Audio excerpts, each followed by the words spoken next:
What is up YouTube? This is AVAULT here and welcome to a new Speed Duel video. Today we are featuring one of the newest types introduced from the Battle City box, which is the Fairy deck. And here is my own take on it. But first of all, I would like to kindly ask all you guys to subscribe to the AVAULT channel for more Speed Duel videos. Also be sure to give this video a like as it greatly supports the channel.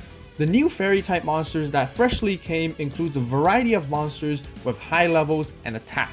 The goal is to bring out these powerful fairy monsters and quickly overpower our opponent with their high attacks. However, we will not be achieving this via the traditional method of tribute summoning. There is actually a much quicker method that allows us to special summon these fairy boss monsters with no cost at all, which we will get into just in a bit. For today's deck profile, we will be using the OCG light attribute sleeves to match our fairy deck.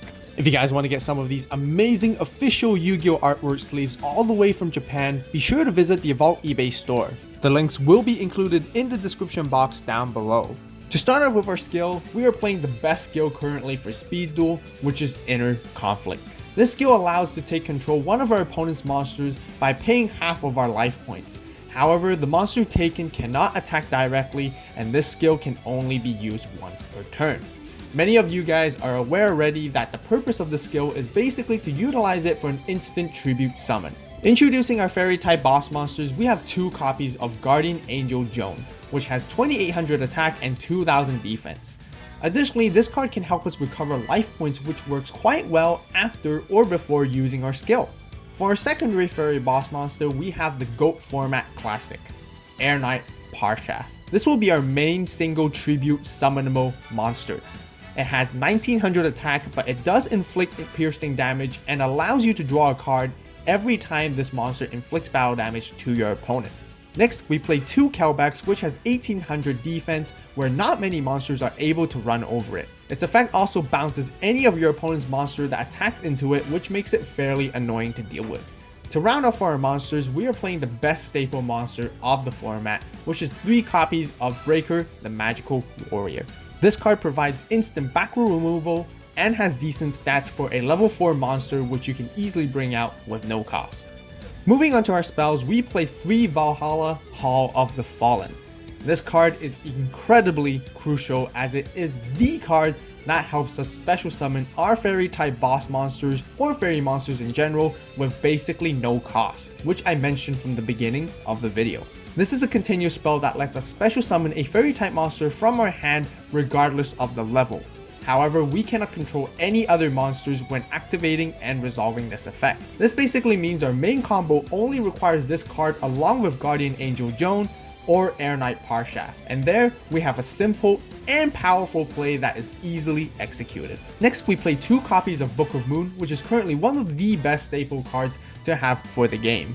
For back row removal, we play 2 Night Beams, and many of you guys know how much I love this card as it is the best back row removal card in the game. However, I know many of you guys may not have access to this card, so you could play 2 Cosmic Cyclones instead. Now for our traps, we have 2 Widespread Ruins to help destroy our opponent's high attacking monsters.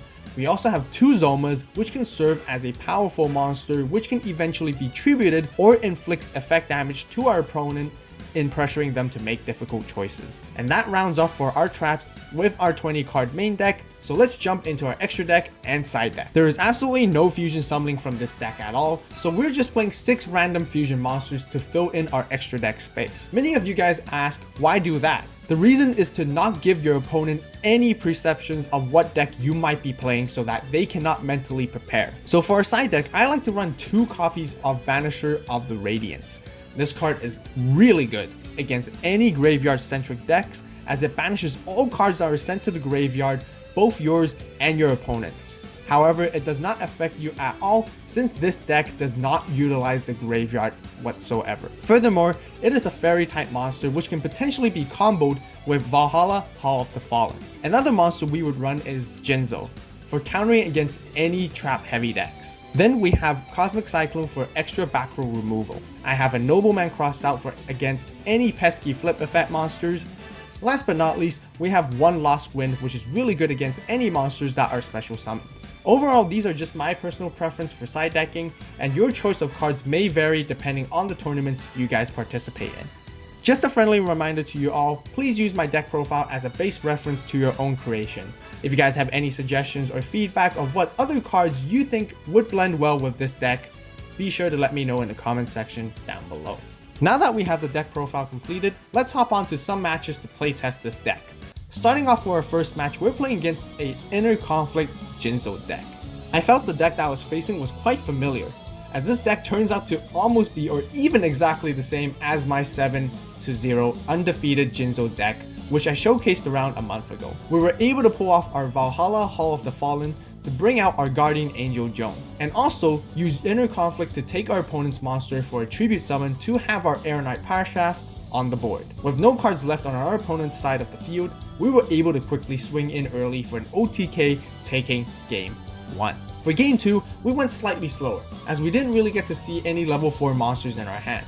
Therefore, we removed a couple of our opponent's back row cards with Nightbeat.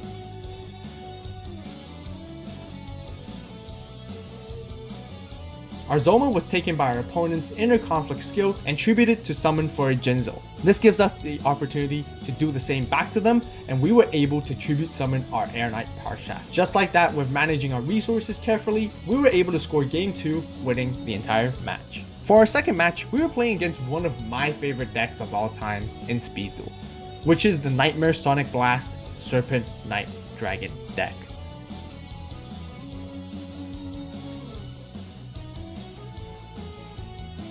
Our opponent was able to bring out Serpent Knight Dragon quick and early on in the beginning and began popping our back row cards. However, we immediately took their monster with our Inner Conflict skill to tribute summon for our Knight Parsha.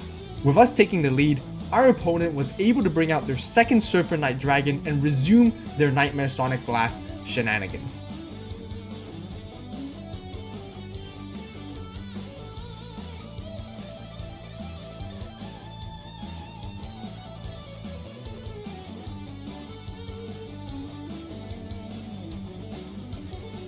From there, our advantage went all the way down to the gutter, and now we're stuck playing defensively. Our opponent was able to capitalize off their resources and took game 1.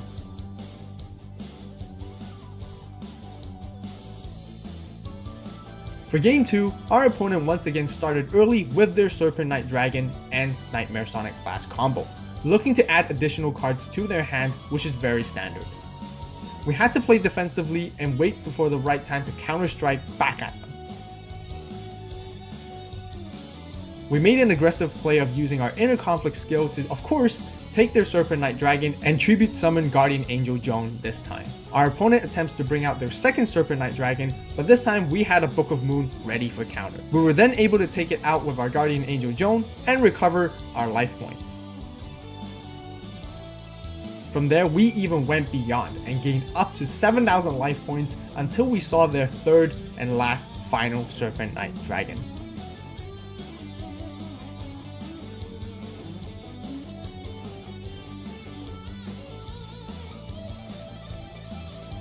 Unfortunately, they destroyed our Guardian Angel Joan, and it's back to turtling for us again.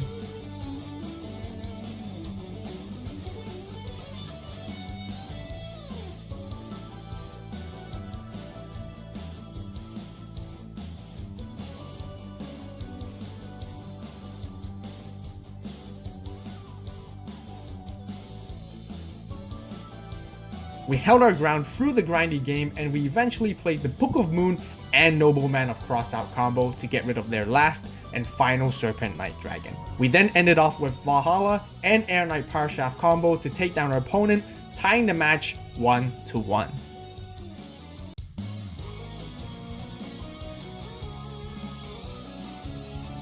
Now for game 3, our opponent was once again able to bring out Serpent Knight Dragon very efficiently and wiped out our back row cards entirely.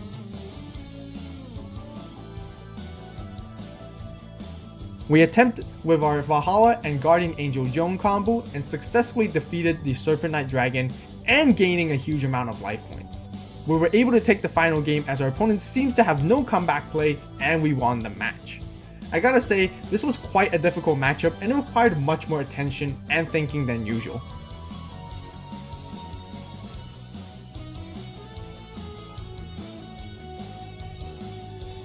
Moving on to our next match, we're playing against a Relinquished Deck. Our opponent brings out Thousand Eyes Restrict, which is going to be quite a huge problem for us. However, we were able to use Book of Moon to put it face down and have our breaker, the Magical Warriors, start attacking. Our opponent then has Relinquished, and the situation doesn't look the greatest for us, as they take one of our breakers and begin taking a huge advantage over the board.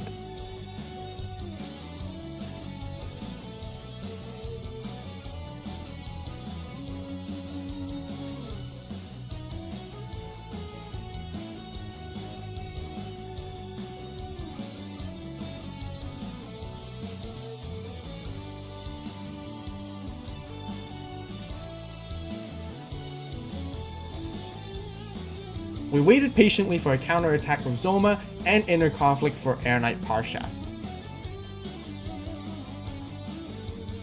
However, our opponent surprises us in the end with a very special Lava Golem treatment. I was totally not expecting it at all, and they took game 1 after this hard grind.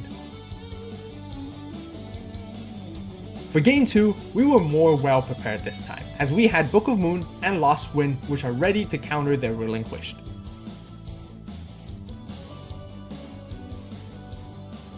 We also sided in Banisher of the Radiance, which is extremely good against this deck. Our opponent will no longer be able to utilize their Sphere Kuribohs and Djinns from their graveyard for their ritual summons. Also, their Relinquished and Thousand Eyes Restricts will be banished and cannot be brought back with Illusionist, Faceless Magician. We are able to take full control from there and won game 2, tying the match 1-1. Starting off with game 3, we immediately brought out our Banisher of the Radiance once again, which will be a huge problem for our opponent.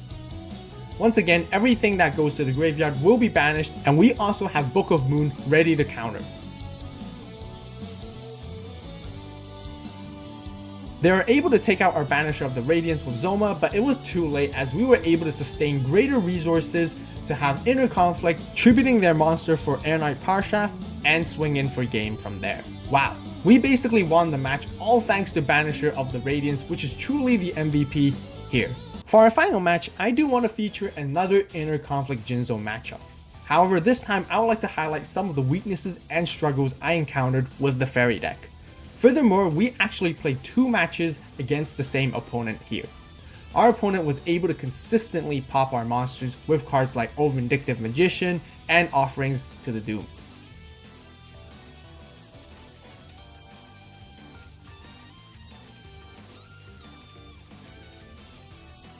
Our only chance was to utilize Inner Conflict to get rid of our opponent's Jinzo and tribute it. On the other hand, our opponent was able to keep summoning another Jinzo after the first one was removed.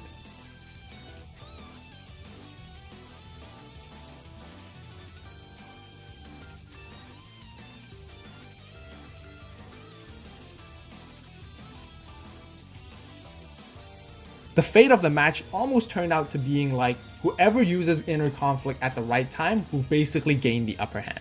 Therefore, both my opponent and I were thinking very carefully of when to use our skills.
Our opponent's deck was able to maintain a good amount of monster removal, and we do not have enough resources to neither sustain or counterplay when Jinzo hits the field.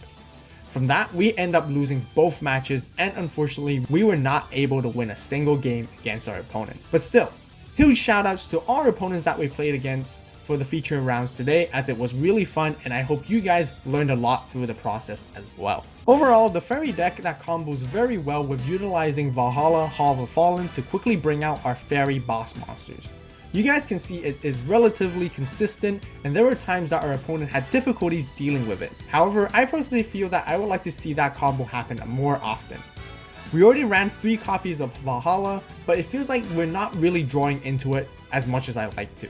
Another reason why we're not seeing the combo as frequent may be because we're not running enough fairy boss monsters as well. I would even consider putting 1 more extra Air Knight Parsha to make it to 3, and maybe play more fairy monsters as a whole instead of Breaker the Magical Warrior. These are just some of my personal thoughts on improving the deck. What do you guys think? Be sure to let me know in the comment section down below on what you guys would suggest for the deck, as we greatly appreciate it. If you guys enjoyed the deck profile and matches, be sure to give this video a like. Also, lastly, don't forget to subscribe and turn on that notification bell for more amazing Speed Duel deck profile and videos. As always, thank you guys so much for watching. You guys have a great day, great night, wherever you are. Stay tuned for the next video, and this is AVAULT signing